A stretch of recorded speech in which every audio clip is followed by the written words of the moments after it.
Welcome to the Rim Break Rodeo. We hope this video helps. You begin by eliminating easy failures so you can focus on the only way to make the monitor pass: controlled diagnostics. First, power cycle and receipt cables. Use a known good DP or HDMI cable and a verified test PC.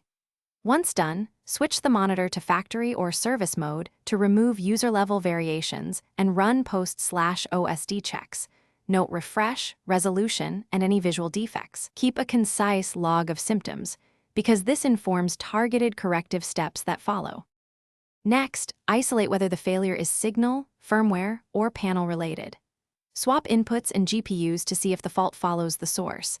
That tells you whether to replace cables or pursue internal fixes. Then, update or reflash the monitor firmware with the official tool and a verified package, because timing bugs often live in firmware. After that, run standardized test patterns at the monitor's native refresh rates. These reveal timing, color, or scalar issues that must be resolved before final verification. Finally, perform the corrective action dictated by your diagnostics so the monitor can pass. If the T-con or main board is at fault, replace or reseat it and ensure all LVDS/EDP connectors are secure. Recalibrate color and timing after hardware swaps.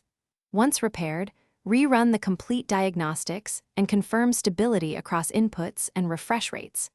If things remain unresolved, swap the main board with a known good unit as a final troubleshooting tip to definitively identify a faulty component.